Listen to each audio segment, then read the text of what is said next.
¿Cómo están? Bienvenidas, bienvenidos. Como siempre, al inicio nos tomaremos de 3 a 4 minutos para que el equipo coordinador y técnico pues tenga este lapso de tiempo para organizar lo que considere respecto al curso. Mientras tanto, como siempre, un gusto leer desde dónde se conectan el día de hoy. Gracias, Mónica. También es preciso reconocer el compromiso, la puntualidad, la persistencia, la responsabilidad de todas y de todos ustedes.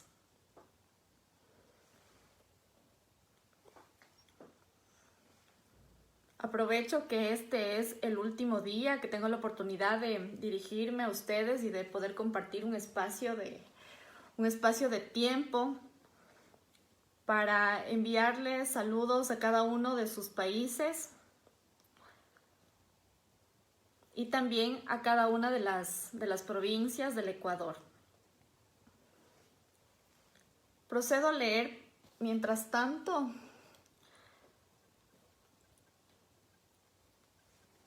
de qué estados se conectan.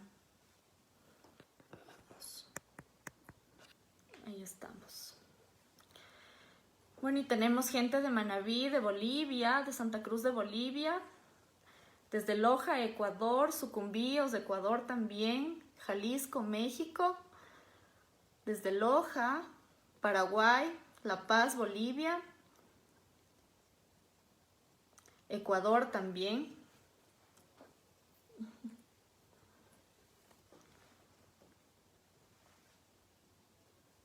Colombia, Ciudad de México, nos dice Telma.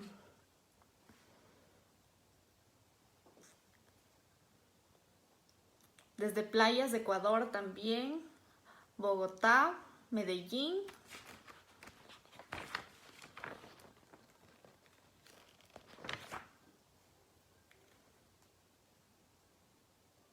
Bienvenidas, bienvenidos.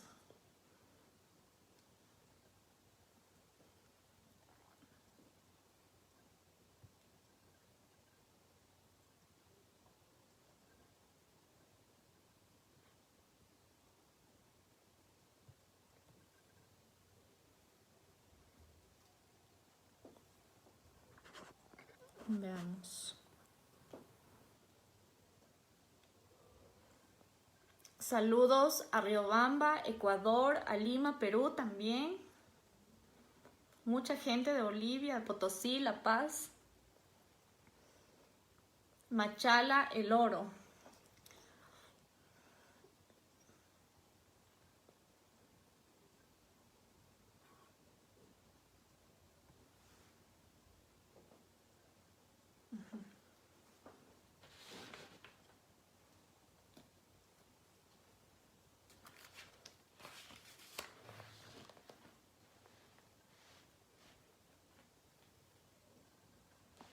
Me alegro, me alegro. Me dicen que están muy bien, que todo muy bien. Qué bueno que dentro de este contexto de la pandemia y también de algunas situaciones críticas a nivel político al interno de nuestros países, nos demos tiempo de formar parte de estos espacios de intercambio de información y de experiencias gracias a Latin Juris.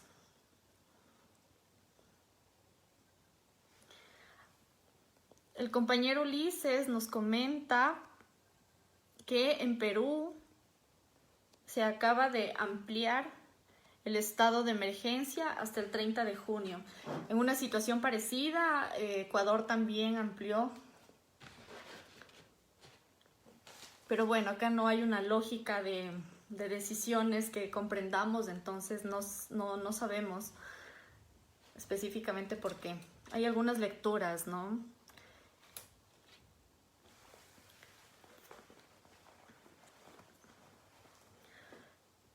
Vamos a esperar un par de minutos y daremos formalmente inicio a esta última sesión, compañeros y compañeras. El Salvador también.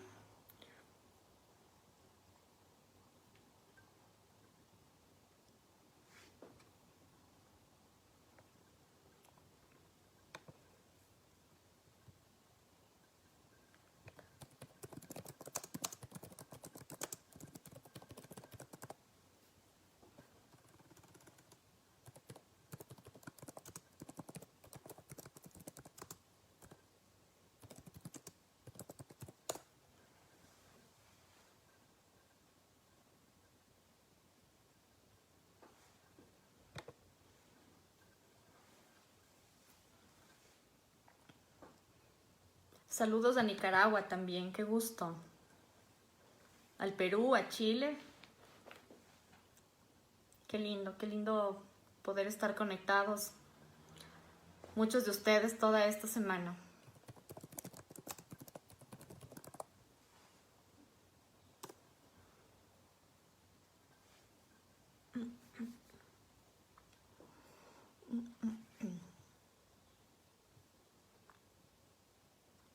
Puede ser.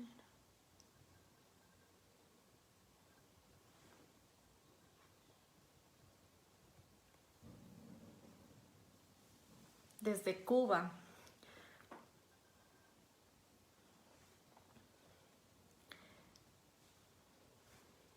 Ahí ustedes también pueden ver desde qué partes de la región tienen a compañeros y compañeras.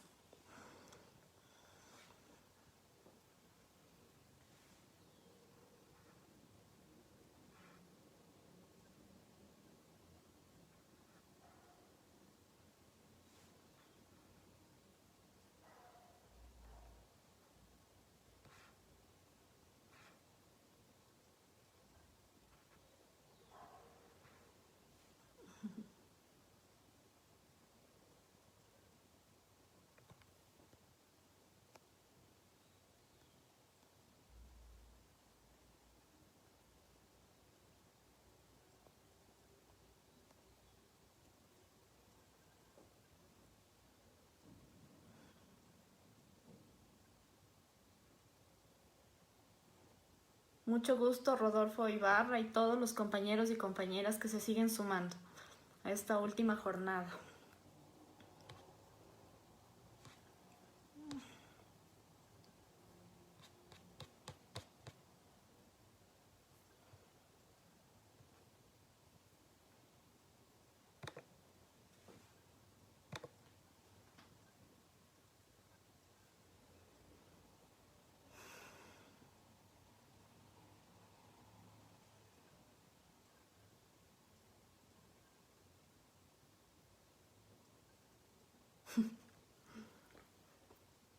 Listo. Empezamos entonces, compañeros y compañeras. Ya. Bueno, bienvenidas y bienvenidos.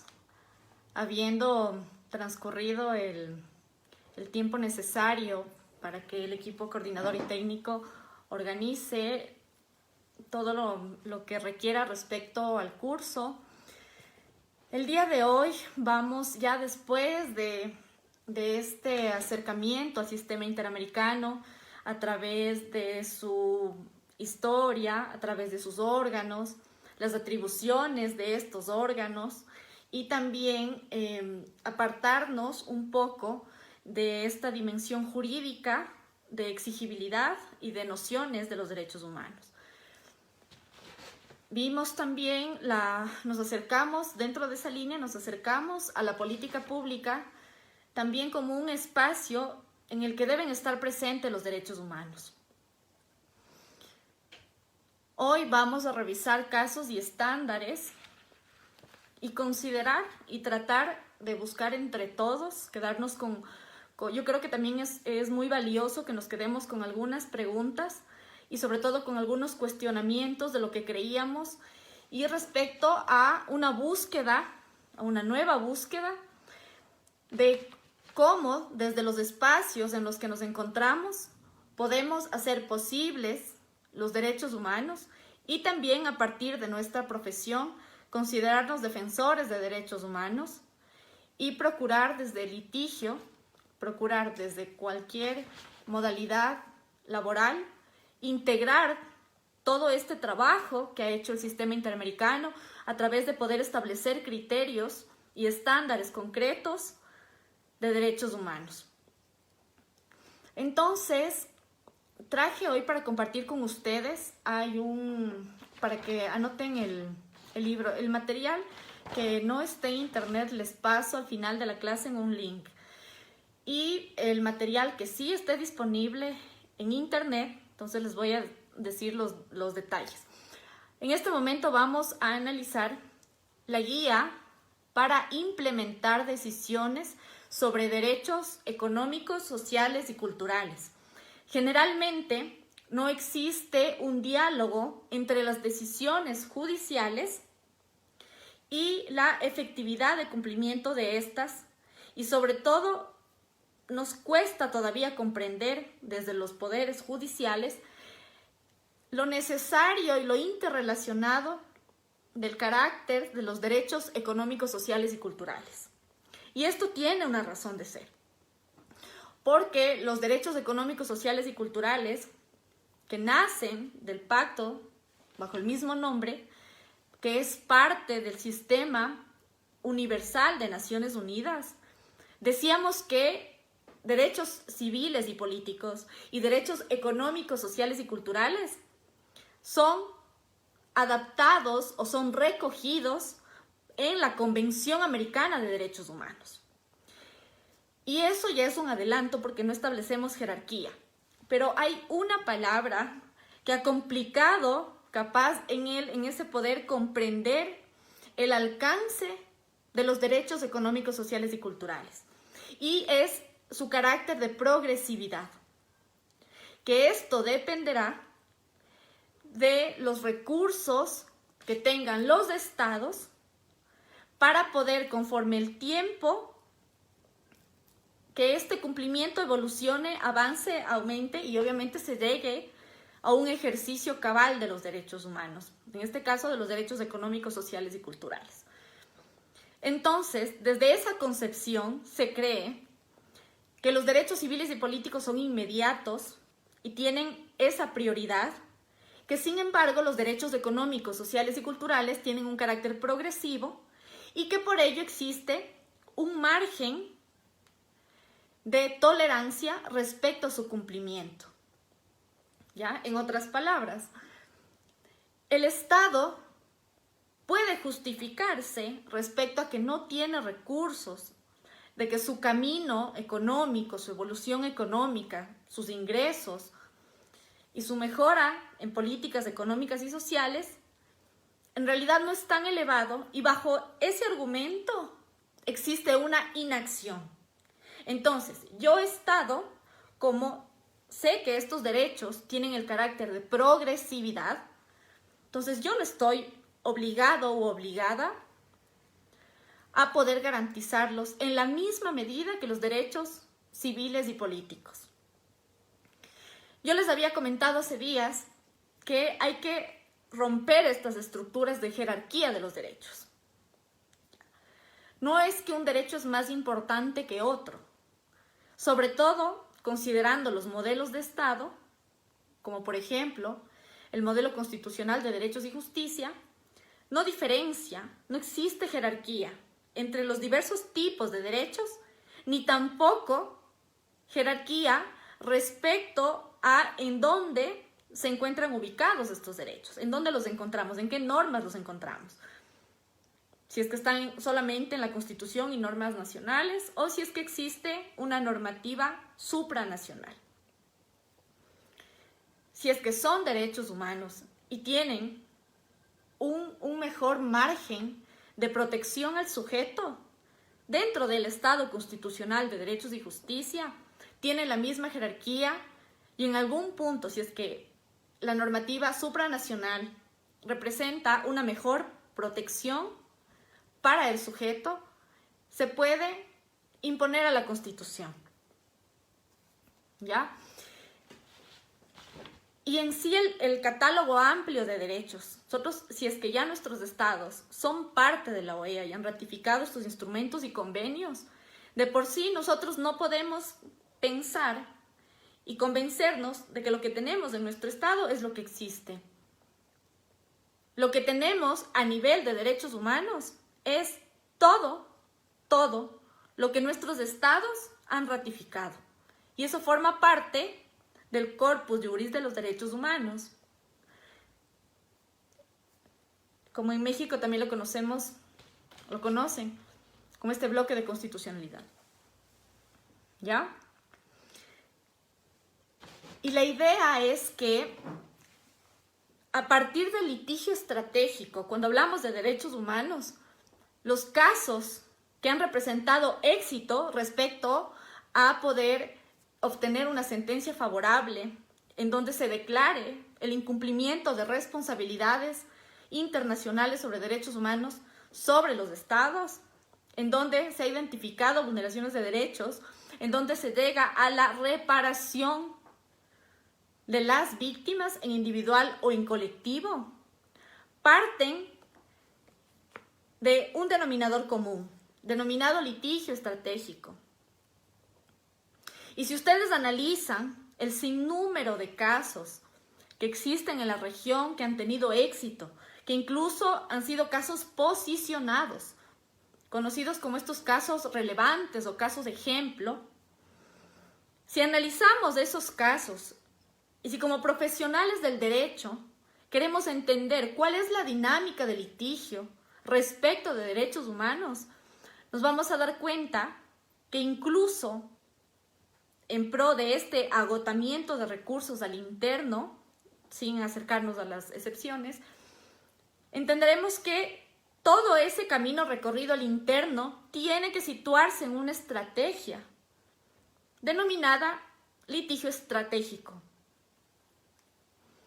Es decir, perseguir casos que tengan que ver con derechos humanos no pueden ser tratados como cualquier otro caso. Recordemos que la primera línea de defensa de los derechos siempre va a ser en el espacio institucional jurisdiccional propio, es decir, dentro de mi sistema de protección. Agoto y debo bien mi caso y tiene que ser pensado en son de una estrategia. En algunos casos incluso se agotan estas instancias ya sabiendo que se va a obtener la negativa para poder ascender automáticamente conforme el principio de subsidiariedad y subir este caso, por ejemplo, a la Corte o tribunales constitucionales y después, si es que es necesario, si es que este órgano no logró proteger y garantizar los derechos, ahí sí pensar en estrategias que lleguen a la comisión, agoten el proceso en la comisión y que una vez estando acá se pueda obviamente continuar con la Corte Interamericana de Derechos Humanos respecto de su función contenciosa.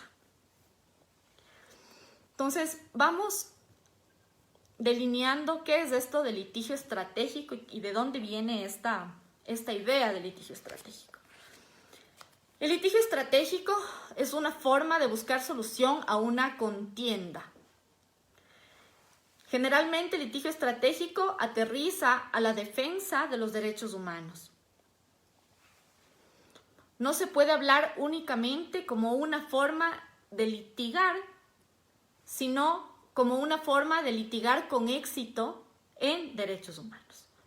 ¿Ya? Entonces, es entender la trascendencia del litigio estratégico no comparada con cualquier otro tipo de litigio. Si es que en la discusión de derechos humanos siempre hemos tenido las variables Estado como responsable acorde a sus obligaciones estatales y el sujeto de derechos como titular de estos en individual y en colectivo, de igual manera se debe considerar en el litigio estratégico todos los actores que estén involucrados, en este litigio. Y las estrategias direccionadas a posicionar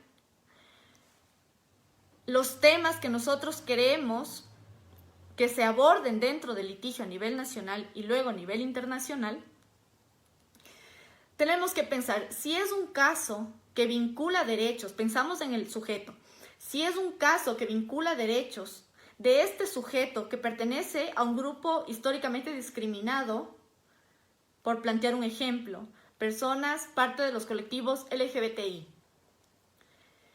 Y si sabemos que conforme esta decisión y que de esta decisión, de mi trabajo como abogada, como litigante o de mi organización defensora de derechos humanos, si de mi trabajo, si de mi labor, si de mis estrategias va a depender que exista un adelanto histórico de los derechos humanos, entonces yo empiezo a considerar quiénes son los sujetos. Y esto se llama también la determinación de actores. ¿ya? Determinación de actores. Entonces consideramos los actores, el nivel de incidencia de cada uno, la capacidad de incidencia, las competencias de estos actores, la disponibilidad y si es que su pertinencia es favorable o desfavorable. Entonces, de aquí sacamos ya las primeras nociones de que al hablar de un litigio estratégico, tenemos que analizar.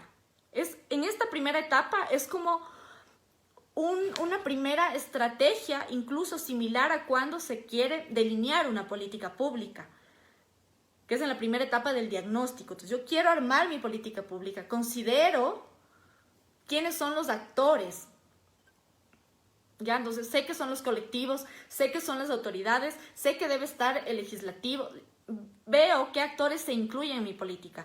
De igual manera acá, en el litigio, yo tengo que considerar cuáles son los actores, que no solamente es mi sujeto de derecho. Veamos. El propósito general del litigio estratégico es apoyar a las víctimas de violaciones de derechos humanos y a los defensores y defensoras de derechos humanos para poder lograr cambios sistémicos. Por un lado, el apoyo a las víctimas de violaciones de derechos humanos tiene que situar en la identificación de sus problemáticas y sobre todo de todo lo que ellos requieran respecto a los resultados del litigio. Entonces, las víctimas de derechos humanos no pueden ser consideradas como cualquier usuario de nuestro servicio, como cualquier beneficiario del resultado de este litigio. Cuando hablamos de víctimas de derechos humanos, estamos hablando de afectaciones macro, ¿ya? Y por ende, lo que debe primar es la voluntad de estas víctimas. La voluntad de estas víctimas no solamente respecto a yo quiero ganar mi caso, no, sino que esta víctima tiene que apropiarse de sus temas, tiene que conocer cómo se va a llevar a cabo la estrategia. Tiene que conocer cuáles son las implicancias negativas o positivas, cuáles son los escenarios. Entonces aquí existe otro elemento. Hay que plantear escenarios posibles a la víctima. Es decir, la víctima tiene que ser parte de este proceso. Obviamente las explicaciones técnicas tienen que pasar por un proceso de traducción. Es obvio. A las víctimas no podemos hablarles de recursos, de términos jurídicos, no. Porque lo bueno también cuando estamos en el campo de los derechos humanos es que el lenguaje se democratiza.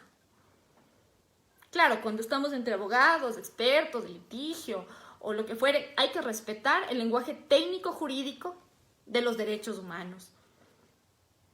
Ya que no podemos decir demanda, que tenemos que decir petición y detalles de esos. Ahí sí, pero cuando estamos con las víctimas, hay que considerar que también existe detrás de ellas un elemento subjetivo que hay que manejar, y es el estado emocional. Entonces se hace también parte de la estrategia, se considera el abordaje psicosocial, psicológico y psicosocial. A nivel de derechos humanos, no podemos separarnos tampoco nosotros como profesionales del derecho o como parte de las organizaciones de derechos humanos de verle a esta víctima como un ser humano, no como un instrumento. Ya de que me valgo de este caso para posicionarme y llevar el caso. Y soy una notable abogada defensora de derechos humanos. No. Porque todo parte también de un proceso de deconstrucción y de apropiación del sentido de los derechos humanos. Es por eso que muchas personas dicen, para litigar, para conocer casos de derechos humanos, se necesita un proceso previo de deconstrucción como profesionales del derecho. Entonces, tenemos, ¿no? Hay que considerar a las víctimas como un sujeto de derechos. Desde esta perspectiva, yo abogada, usted sujeto de derechos. Tenemos que considerar a los diferentes actores dentro de la estrategia. Debemos plantear varios escenarios y estos escenarios tienen que ser conocidos por la víctima o las víctimas. Y toda la estrategia, en todo el proceso de estrategia tiene que estar presente la víctima. O al menos la información tiene que ser traducida para que ella conozca. Y esto también dependerá mucho del ánimo, del sentido, de cómo la persona, la víctima, se encuentre psicológicamente y emocionalmente. Y para ello es necesario también tener un abordaje. No estamos hablando de una pericia psicológica, no estamos hablando de un abordaje que va a ser utilizado en el proceso. Estamos hablando de una estrategia de litigio que se va armando considerando este sujeto de derechos, que en este caso es la víctima a quien yo voy a defender. Ya.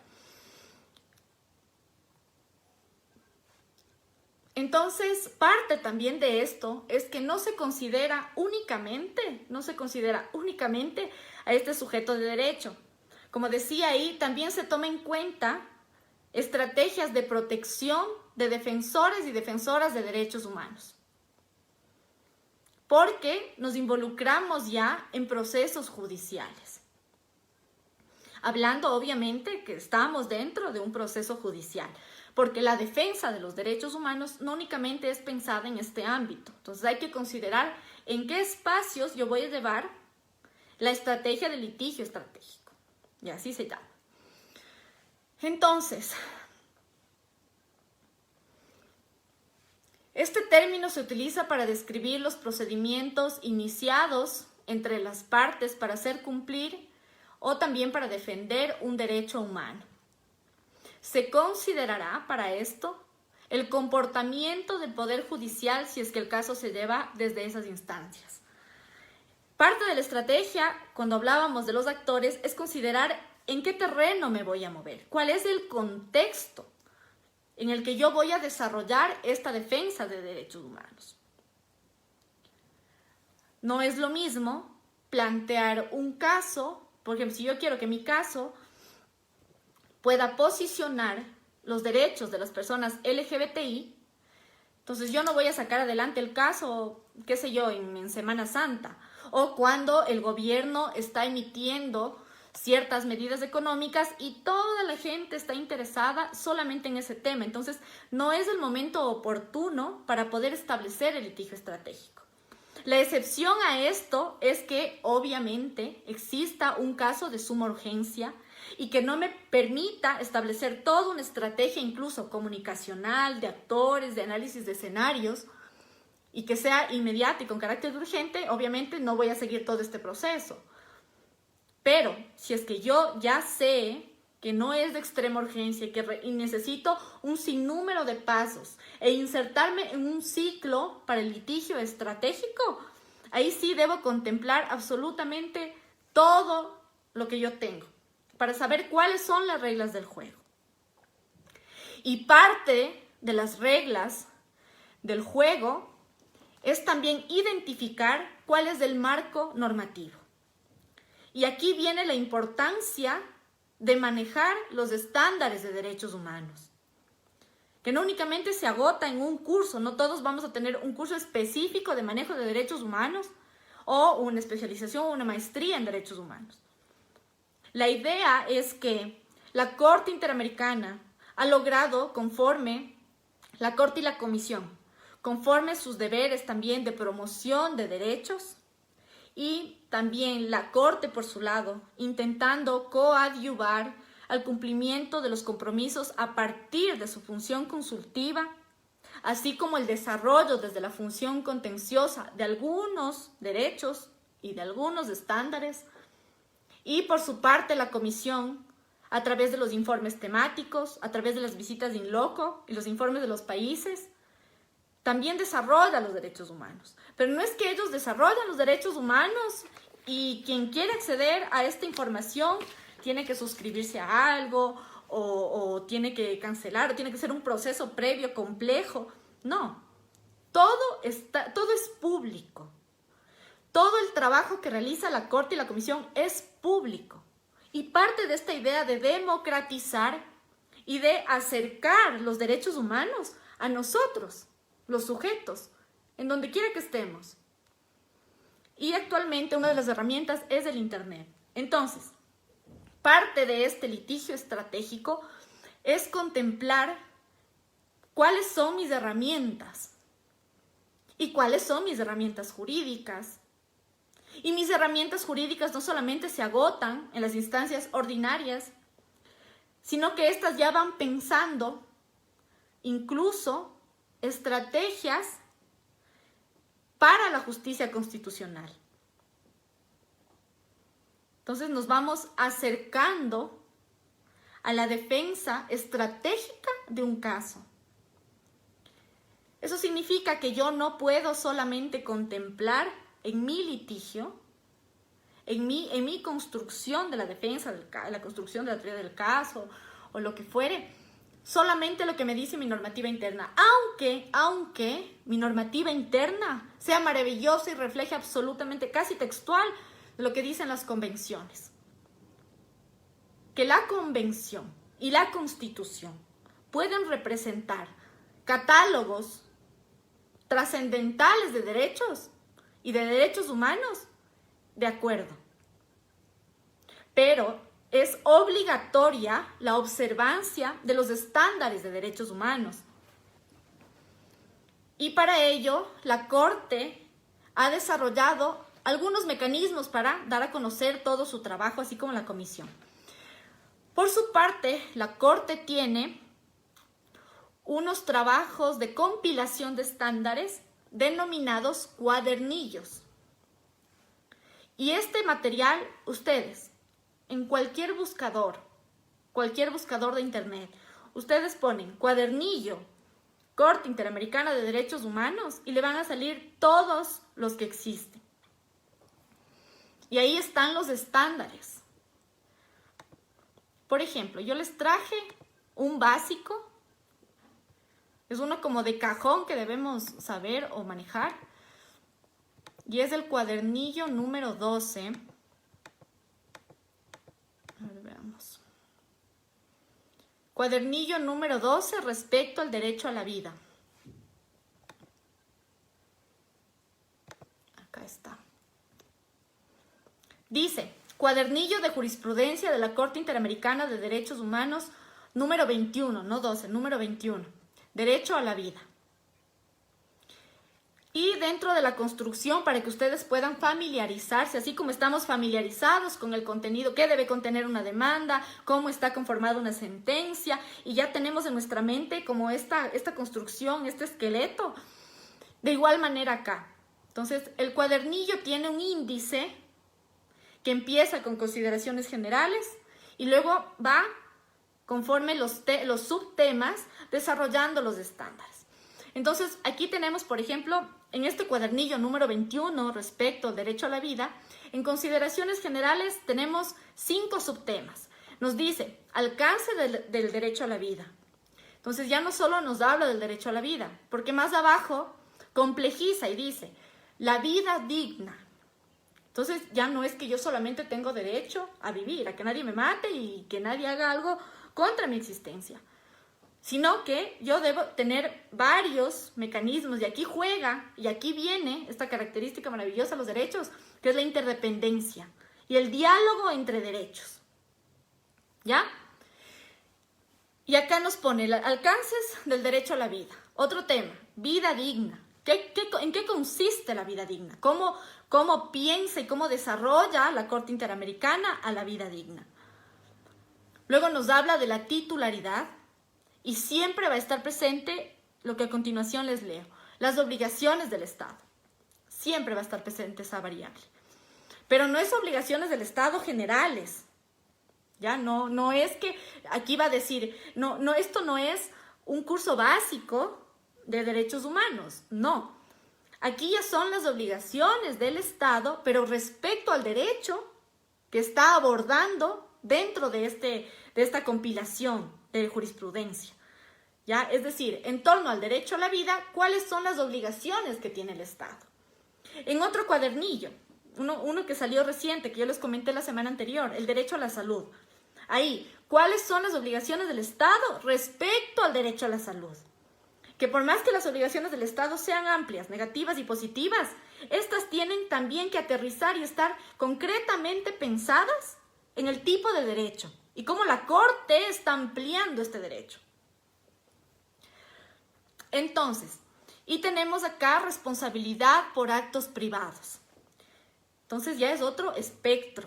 Ya hablamos no solamente de las obligaciones del Estado, que son las que de cajón deben existir, sino ya nos acercamos a responsabilidades por actos privados. Entonces son discusiones que ha hecho la Corte y no ha hecho en una sentencia.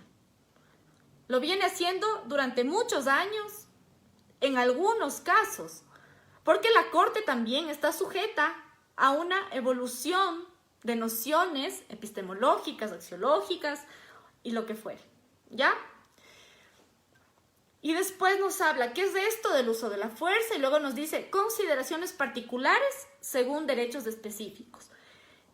Y aquí juega nuevamente la Corte en este compilado, en este trabajo que nos facilita, de cómo entender el derecho a la vida con las garantías judiciales y la protección judicial. ¿Cómo entiendo el derecho a la vida con los derechos políticos? Y abajo, ¿cómo entiendo el derecho a la vida con el derecho a la salud? ¿Y cómo se entiende el derecho a la vida considerando a los defensores y defensoras de derechos humanos? Y finalmente nos habla de las formas de reparación. Entonces es más o menos un libro, o sea, es un libro, es un trabajo que realiza la Corte Interamericana respecto a compilar todo lo que está hecho, pero la sistematiza. Tampoco es que dice, a ver, esto es derecho a la vida y meto todo lo que considero. No, tiene todo un análisis lógico. Primero desde la generalidad. Luego, ¿qué tiene que ver el derecho respecto a? Y va jugando con otros elementos para luego precisamente decir derecho a la vida, garantías judiciales y protección judicial, derecho a la vida y derechos políticos, derecho a la vida y derecho a la salud.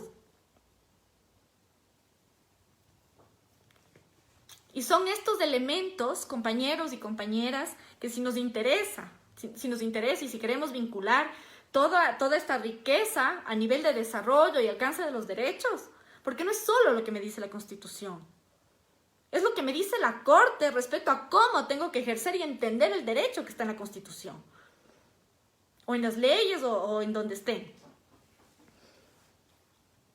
Y esto es un trabajo de ingresar al internet, poner cuadernillo, ver de qué derecho requiero y empezar a estudiar.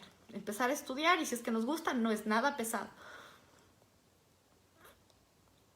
Ahora, esto es lo que hace la Corte y esto es lo que debemos considerar cuando yo quiero armar mi litigio estratégico, quiero armar mi mejor acción constitucional, acción de amparo o lo que ustedes requieran.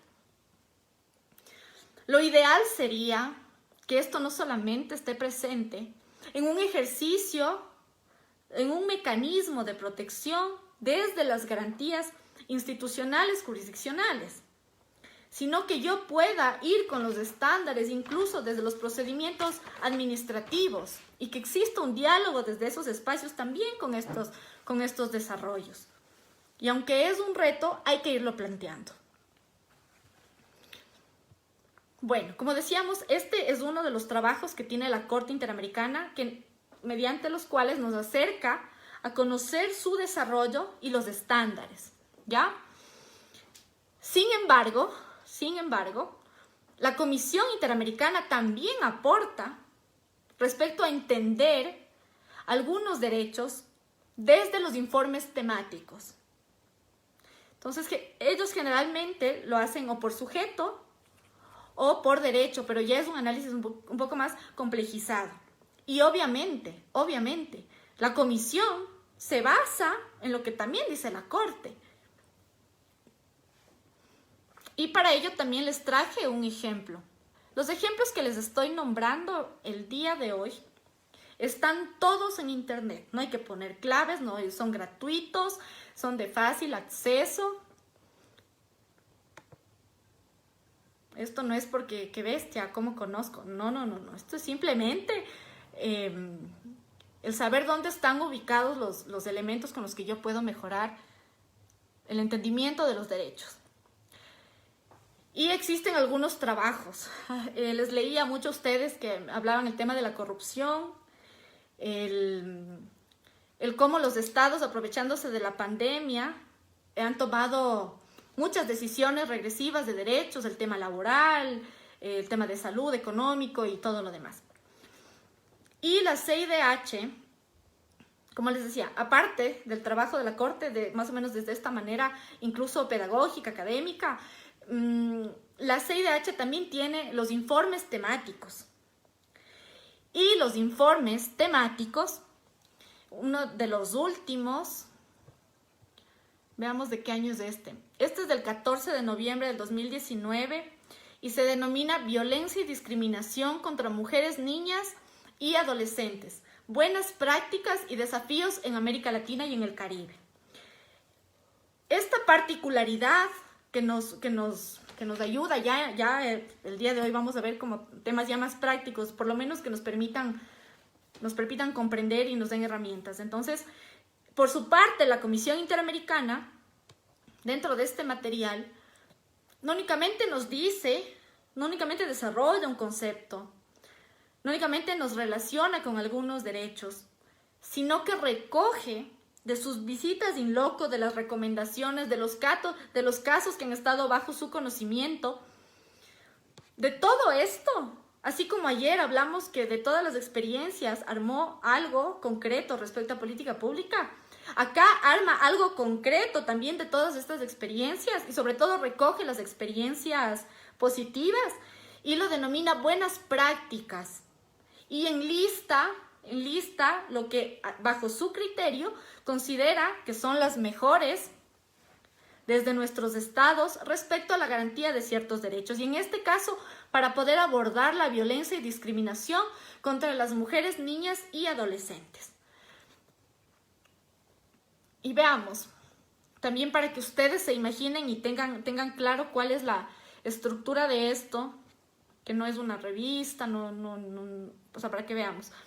De igual manera, inicia con una introducción que a comparación de los cuadernillos de estándares y jurisprudencia de la Corte Interamericana, aquí se detiene un poco más a hablar respecto, ya desde la introducción va planteando la temática y la problemática, ¿ya? Respecto a este informe de violencia de mujeres contra mujeres, niñas y adolescentes, inicia con un marco normativo general que establece antecedentes y justificación, también consideraciones preliminares, objetivo, alcances, limitaciones del informe y estructura y metodología. Entonces, claro, aquí nos va a explicar de qué manera se recabaron todos los datos, de qué manera se analizaron todos los datos, para que nosotros sepamos cómo llegó a estas conclusiones. Ya para el capítulo 2, aquí en específico nos dice buenas prácticas en el abordaje de la violencia y discriminación contra mujeres y niñas. Y tenemos acá, por ejemplo, en la página 20 dice, leyes para prevenir y sancionar el acoso sexual en espacios públicos. Y nos trae 3 ejemplos reales, obviamente, de Perú, Argentina y Chile. Y abajo, en el punto 2, nos dice leyes relativas a la formación con perspectiva de género. Sentencias, esto es muy importante, sentencias referentes a estereotipos y patrones socioculturales discriminatorios. Entonces aquí nos presenta cuando nosotros decimos, no, pero es que ¿cómo vamos a hacer? Siendo jueces, ¿no? No, pero es que ¿cómo es esto de los estándares? Es que yo no conozco y se me hace un mundo y pensamos que tenemos que revisar las 40 páginas de un solo caso para entender uno o dos estándares. Y claro, entonces, como vemos que eso es súper alejado, las sentencias terminan siendo las típicas sentencias. Incluso parten de estas plantillas ya establecidas que solo cambian datos y punto. Entonces aquí la Comisión Interamericana nos dice, estas son las experiencias de estos estados. Y aquí está en concreto cómo Perú, Argentina y Chile desarrollaron algunas normas respecto a prevenir y sancionar el acoso sexual en espacios públicos. Y la idea es que partiendo de esta lógica de que todos los estados nos encontramos como para apoyarnos y juntarnos respecto a la promoción, desarrollo y garantía de derechos, pues obviamente debemos considerar también estas experiencias y ver cómo las acogemos. Yo sé, lo ideal sería que estos libros sean únicamente dirigidos sobre todo para los funcionarios públicos y jueces y juezas. Ya, pero al menos nosotros, desde el litigio, debemos tener claro todos estos elementos. Todos estos elementos. Más abajo también existen algunas buenas prácticas sobre, por ejemplo, cómo entender el cumplimiento de la debida diligencia en la prevención, en la protección y en el acceso a la justicia. Entonces, claro, la debida diligencia ya parte de un estándar de la Corte Interamericana de Derechos Humanos. Entonces, lo que hace la comisión es, yo cojo este estándar de la debida diligencia. ¿Y la debida diligencia en dónde? En la prevención, protección y acceso a la justicia. Y veo cómo este estándar, desde la práctica de mis estados, cómo se lleva a cabo. Y veo las mejores formas y las plasmo en un documento para que los demás países tomen como referencia estos ejemplos. Y eso es lo que hace acá. Y también, y lo interesante, y por eso me gusta también este material, es porque considera dentro de las buenas prácticas incluso ya actos de política pública. Y la política pública, ustedes saben, planes, programas y proyectos, que es cómo se desagrega esta política pública. Dentro de todas estas actividades que contiene la política pública, por ejemplo, cuando hablamos de sistemas de protección, y existe como este macro, un sistema de protección integral para las niñas, niños y adolescentes, o un sistema de protección contra la violencia de género. Las actividades de los estados, al menos acá en Ecuador, desde la Constitución, se establecen a nivel de sistemas. Y la teoría de sistemas nos dice que es este conjunto interrelacionado de órganos que se unen para, de manera armónica, interactuar y establecer algunos mecanismos, en este caso de debida diligencia, ya que es todo este tema de investigación, sanción, reparación, ya respecto a delitos o a violencia. Ya, y dentro de todo este sistema, dentro de toda esta política de sistema de protección, hay planes, programas y proyectos. Y dentro de estas actividades se insertan los protocolos. Y yo creo que con esta palabra estamos familiarizados todos. Que el protocolo de Fiscalía sobre violencia de género, el protocolo de salud frente a casos de violación contra niñas y niños, el protocolo de inclusión a la educación de los estudiantes y las estudiantes con discapacidad. Entonces, todo es por protocolo. Y estos protocolos y estos caminitos generalmente es un dibujo de algo que no se cumple, es una cosa ahí dibujada con cosas que no se entiende. Pero acá la comisión nos dice que estos son los protocolos y acuerdos de investigación de violencia de género con perspectiva de género. Entonces no es cualquier protocolo que se me ocurrió o que yo como funcionaria chévere digo, no, aquí me voy a crear un protocolo para tal cosa.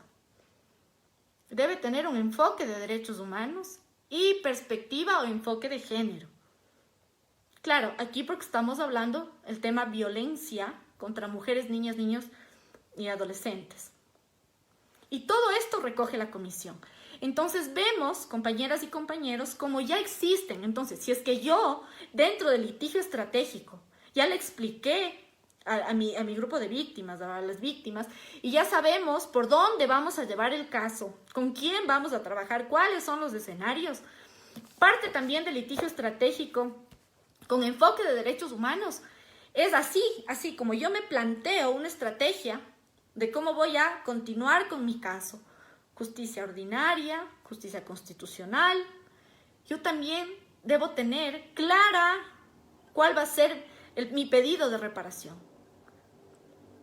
No es que, por favor, requiero la reparación conforme a los estándares que me dice la Corte Interamericana, que no repetición, que satisfacción y todos estos 5 criterios. No, yo tengo que decir cómo la no reparación, cómo la satisfacción.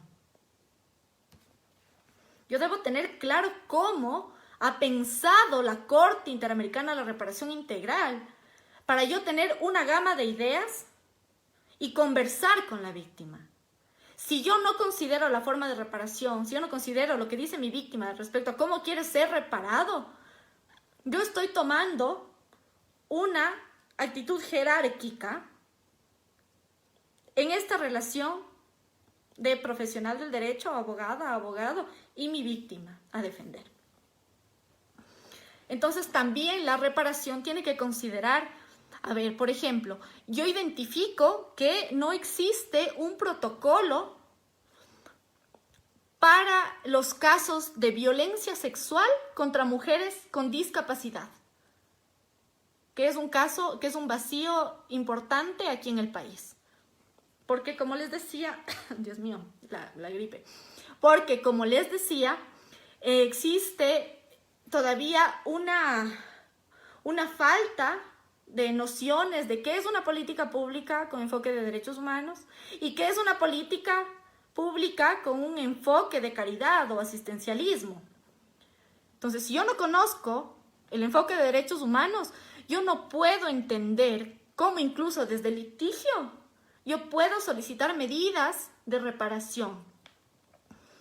Y si yo conozco estos elementos, yo sé que en Argentina existen tales protocolos o tales acuerdos de investigación conjunta con perspectiva de género y yo solicito al juez que como medida de reparación establezca que se rectifique, que se hagan protocolos o lo que sea. Y aquí viene un problema que hay que mencionarlo. Y es que no existen, lastimosamente, es súper difícil encontrar que una sentencia sea dialógica con los otros poderes del Estado.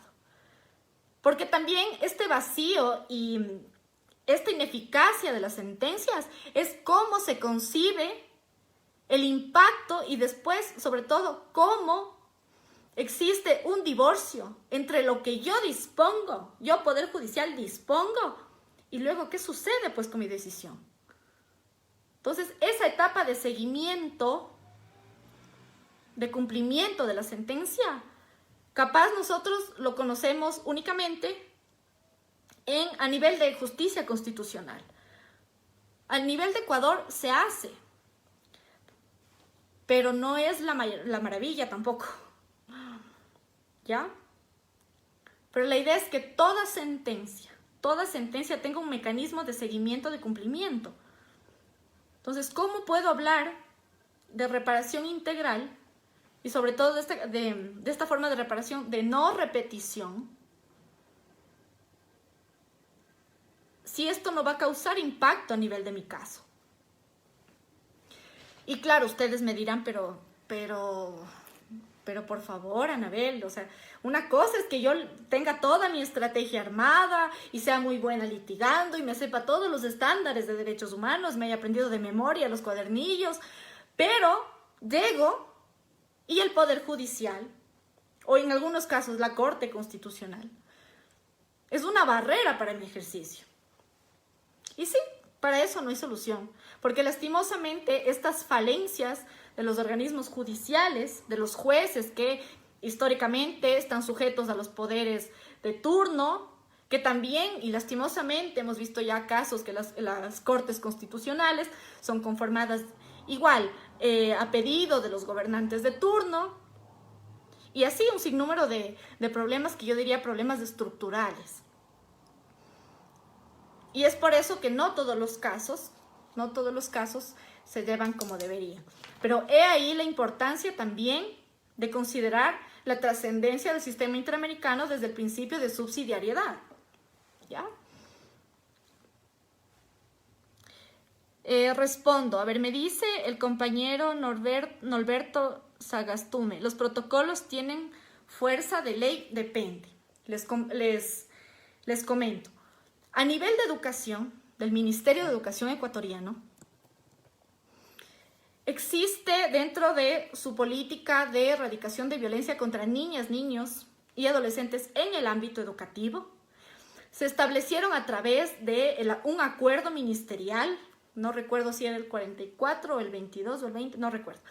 Pero mediante este acuerdo ministerial se estableció todo un mecanismo de protección que consideraba que primero creaba los departamentos, desde la ley están los departamentos de consejería estudiantil, que son estos grupos de profesionales, es un equipo multidisciplinario conformado por trabajadores sociales, psicólogos educativos y psicólogos clínicos.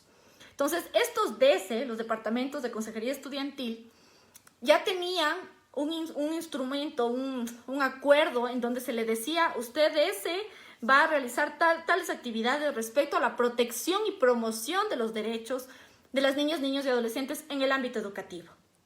Y parte de esta política aterrizaba a tener protocolos de actuación, varios protocolos, pero se inició con los protocolos de actuación frente a casos de violencia entre pares y también violencia perpetrada de docentes o administrativos en contra de los estudiantes. Entonces, estos protocolos ya eran de obligatorio cumplimiento para todos quienes eran parte de la comunidad educativa. Porque, claro, en el protocolo estaba también resumido lo que decía la Ley Orgánica de Educación Intercultural, que es nuestra ley de educación, diríamos, ¿ya? Y este protocolo recogía el proceso de conocimiento. ¿Quién tiene que conocer un caso? ¿Cómo? ¿A dónde va la denuncia? Luego aparecía un ente que se denominaba Junta Distrital de Resolución de Conflictos. Entonces era qué rol tiene esta Junta Distrital, cuáles son las medidas de protección, y todo eso se plasmaba en un protocolo de actuación. Entonces, el protocolo de actuación, después de que ya se emitieron los acuerdos ministeriales que obligaban a los docentes, a las autoridades, a los funcionarios del Ministerio de Educación en los niveles de gestión a adoptar estos mecanismos, esto ya era una disposición de autoridad competente. Y como ya era una disposición de autoridad competente, en el momento en el que no respetaban los procesos, esto podía ser sujeto, cualquier persona que no respetaba estos protocolos, podría ser sujeto de sanción a nivel administrativo, y en algunos casos llegaban a nivel penal. Entonces, como el protocolo ya tuvo valía el protocolo porque ya se insertó en una disposición de autoridad, entonces obviamente los efectos de no acatamiento a esta disposición tenía efectos, sí, de sanción administrativa, y también ya dentro de algunos procesos también de violencia sexual ya se vinculaba también a algunas autoridades, porque el protocolo dice, o decía en ese entonces, que es obligatorio que el rector, apenas sepa de algún caso, tiene que dar conocimiento a la autoridad competente. Entonces, al distrito, que es el representante del Ministerio de Educación en lo local, al distrito, y de manera obligatoria, porque lo dice el Código Penal, a la Fiscalía. ¿Ya? Entonces, la idea es que estos protocolos, aunque a veces nos parecen tan vacíos y tan burdos, la idea es que para darle fuerza a un protocolo que es parte de una política pública, tiene que estar inserto en una disposición y tiene que estar armado desde un sinnúmero de normativas, ya sean adjetivas, sustantivas, pero todo eso es lo que permite la configuración de un protocolo de actuación. Aquí, por ejemplo, en estas buenas prácticas, ¿no? Porque ahorita estamos revisando en realidad ya en lo práctico qué es lo que podemos hacer. Aquí la CIDH nos menciona no solamente los protocolos, también nos dice cuáles han sido las leyes y las decisiones que han incluido un enfoque interseccional en materia de violencia contra las mujeres. Entonces, a la CIDH considera que es un gran aporte y un ejemplo a seguir las leyes que no únicamente y las decisiones que no únicamente tengan un enfoque solo de género o solo de derechos humanos, sino un enfoque que se complejice, un enfoque interseccional en materia de violencia contra las mujeres. Entonces, vamos viendo cómo en la práctica juegan todo este tipo de elementos que yo puedo considerar para que sean parte de la reparación. Sería ideal que todos los que estamos acá seamos jueces y podamos considerar todas estas novedades positivas en favor de los derechos humanos. Pero si estamos en torno al litigio, sirve para poder dar luces y decir, requiero esta reparación, de esta manera quiero la reparación. E incluso con las víctimas, si le mire, en su caso, esto es lo que podemos hacer, ¿está de acuerdo o no está de acuerdo? Yo lo que hago es, le facilito información para que las víctimas, considerando todas sus opciones, ya, porque no todos debemos conocer esto, pero ahí sí, considerando todas estas opciones, ella diga, sí, de verdad yo quiero esto, o me gustaría esto. Ya, entonces, ¿qué es lo que estamos haciendo en este ejercicio? También le estamos otorgando poder a las víctimas.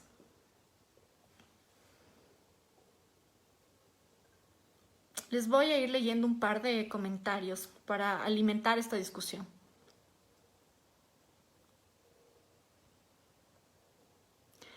El compa Belisario Chimborazo nos dice, la violencia contra las mujeres puede ser juzgado en la jurisdicción indígena. Permito, Raúl Elías, ya. La violencia contra las mujeres puede ser juzgado en la jurisdicción indígena. La jurisdicción indígena, en realidad, yo diría que es una forma de desubicar a muchos jueces. Si los derechos humanos de por sí les incomodan, ¿qué podemos decir de otras formas que ya han existido hace cientos de años sobre formas de solución de conflictos? Y en nuestras palabras occidentales, de juzgamiento de conductas ilícitas. Entender esa dinámica parte de un proceso de construcción. Y lo bueno y lo maravilloso de esto es que las comunidades indígenas, sobre todo de lo que se ha escrito, yo soy de una provincia en donde la mayoría son indígenas, y claro, y las dinámicas son diferentes de comunidad a comunidad. Y dentro de esas dinámicas no podemos poner desde nuestra construcción occidental, desde todos nuestros procesos cuadrados, desde nuestros procesos judiciales y decir, ¿será que la justicia indígena establece una buena defensa, un buen abordaje de la violencia de género? Capaz en esas palabras, no. Y si me preguntan así, ignorantemente diríamos no. Pero no se trata de eso. Se trata que, si la pregunta sería, que la violencia de género es entendida conforme la cosmovisión indígena. Y son estos sujetos que deben generar los parámetros para poder llevar a cabo y abordar estas problemáticas. Y quien quiera ahondar respecto a la justicia indígena en general, pero claro, obviamente este autor que les voy a nombrar, este académico, ha abordado la justicia indígena, sobre todo con énfasis en Ecuador, se llama Raúl Liazag. Y justo hace un par de días, él estaba en la Comisión de Justicia de la Asamblea diciendo, ¿no? Tratando de mencionar cuál puede ser esta coexistencia que hay que reconocerla, pero muchos no la reconocen, esta coexistencia de la justicia indígena y la justicia conocida como ordinaria. Ya, entonces, para concretar, sí, las comunidades abordan todo tipo de violencia conforme su cosmovisión indígena, conforme sus propias perspectivas, totalmente válidas. Totalmente válidas. Es más, no somos nadie para decir si son o no son válidas. Pero a nivel de derechos humanos sí, totalmente reconocidas. Y también hay estándares sobre eso. La OIT ha trabajado mucho también sobre eso. Ya, y vamos con una pregunta más también para alimentar como esto de... Sí, de acuerdo, Eduardo nos dice, la cosmovisión de los pueblos indígenas no es lineal. La cosmovisión de los pueblos indígenas es algo tan maravilloso que si es que nosotros no nos acercamos a comprenderla y a estudiarla, sería una irresponsabilidad ahorita decirle, sí, es este proceso y este proceso. Yo la respeto, la aprecio mucho, pero por eso no ahondo en el tema.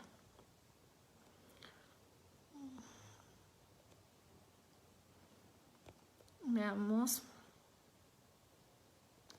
A ver, aquí nos dice, la justicia indígena va contra los derechos humanos porque son sanciones con agresiones físicas y crueles, como azotes, baños con agua helada, del compañero Iván Sucurnay. A ver, parte del abordaje de los derechos humanos, como les decía, nada funcionaría si no existe un proceso previo de concientización, apropiación de estos derechos humanos. Y esto se traduce, o lo que generalmente dicen los conocedores de derechos humanos, es un proceso de deconstrucción propia y de construcción social.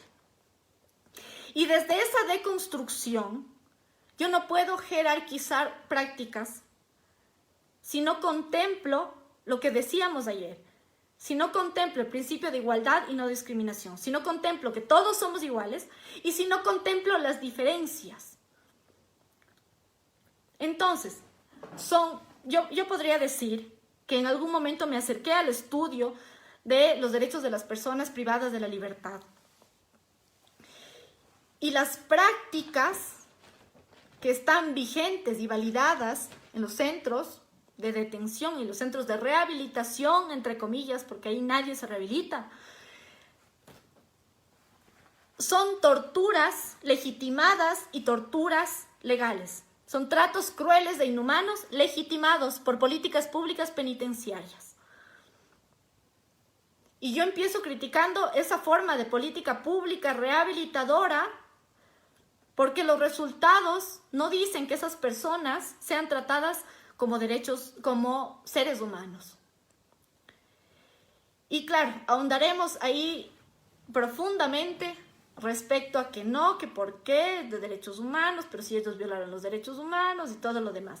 Pero la premisa básica es que toda persona es un ser humano y debe ser tratada como tal. Y las personas privadas de la libertad son parte de un grupo de atención prioritaria. ¿Ya? Y es por eso que a mí me parece que ahí sí nos falta leer e investigar un montón para llegar a comprender un poco al menos de la cosmovisión indígena. Entonces, yo no me permitiría decir, es más, no estoy de acuerdo, indicar que esas prácticas sean en contra de los derechos humanos. Y más bien serán ellos que desde su jurisdicción puedan criticar esos procesos. Entonces, como yo no conozco a profundidad, entonces yo considero que no podría establecer de manera tan radical un argumento como ese. ¿Ya? Veamos. Otro más.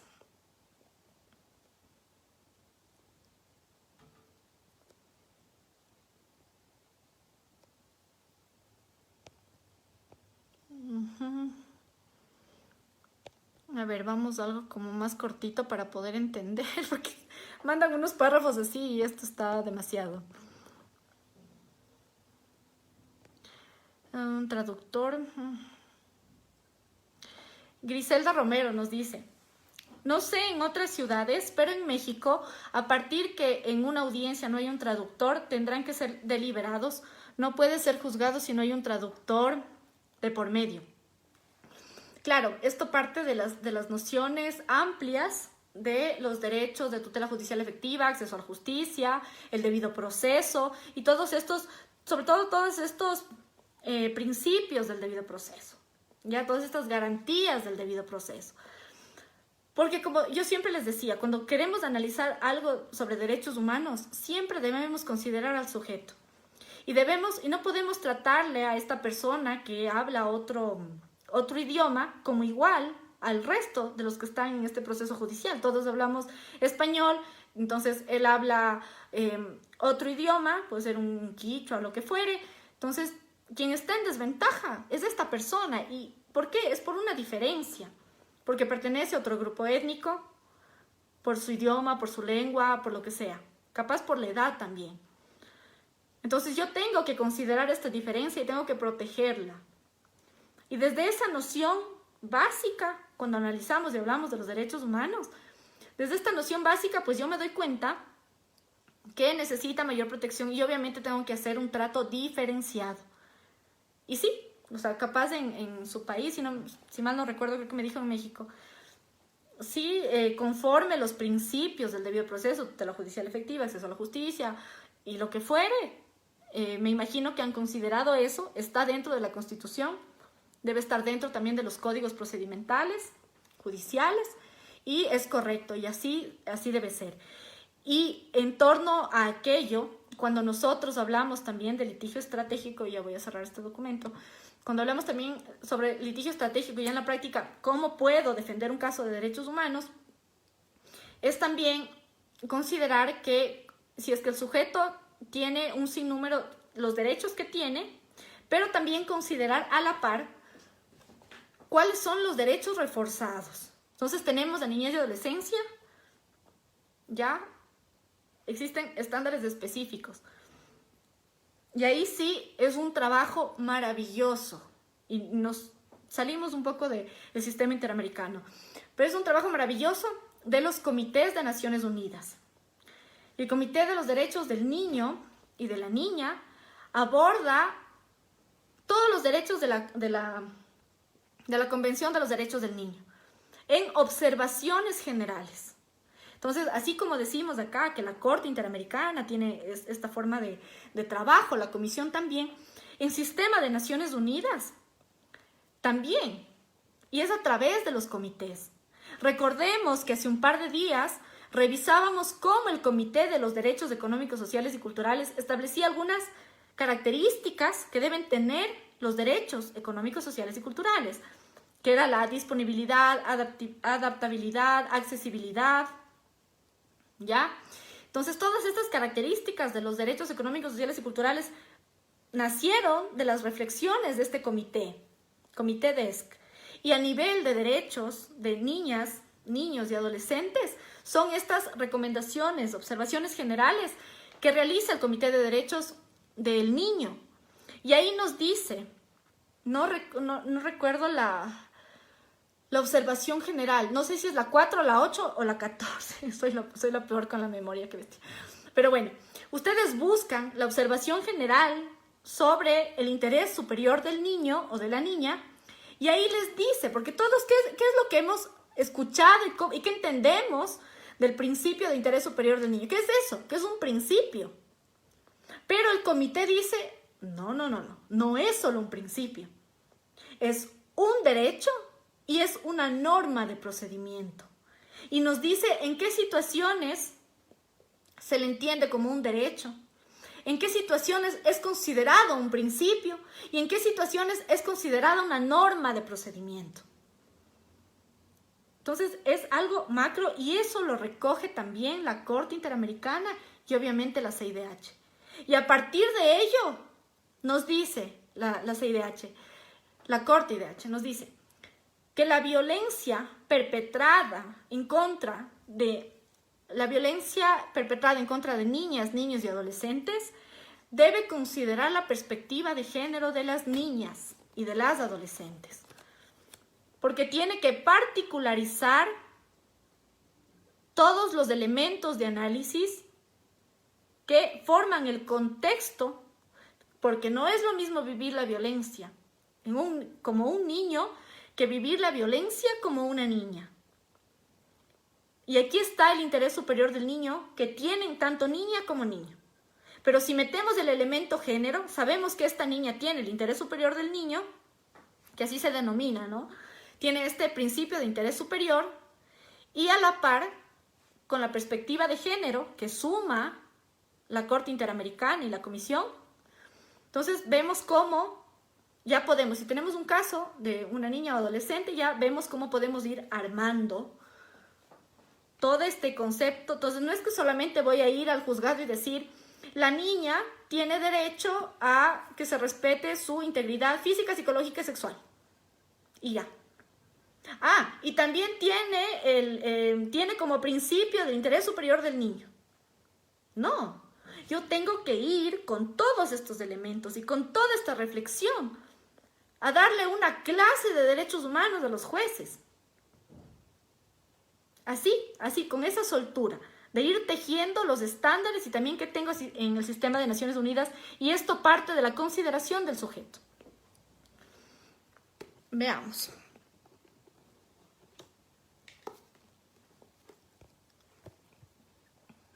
Ahora, para salirnos un poquito de lo de la Corte y la CIDH, y volver a la guía. Esta guía nos señala unos casos también súper interesantes de nuestros países, también, o sea, de los nuestros de la región, pero también aborda unos de Europa y del sistema africano. Un momentito, que no sé dónde está, se me acaba de perder. La guía, aquí está, ya. Entonces nos dice, ¿no? Entonces, una vez que tenemos nociones generales de lo que es el litigio estratégico, también existe aquí un aporte para entender cuáles son los mecanismos de implementación de casos exitosos. Y tenemos aquí algunos. Recordemos que esta es la guía para implementar decisiones de los derechos económicos, sociales y culturales. Esto ustedes lo buscan ahí en el buscador de internet y les aparece. Este es material que no es que salió ahí por coincidencia, sino que es un material que me permito compartirles a partir del posgrado de Política Pública, Derechos Humanos y Exigibilidad Estratégica, para que más o menos se apropien de las lecturas, ¿ya? Y tenemos aquí, nos dice, Sistema Interamericano, el fomento de la negociación entre Estado y peticionario. Los procesos de supervisión de la Corte Interamericana funcionan a menudo como una plataforma para la negociación entre el Estado y el peticionario y en los que la Corte actúa como mediador.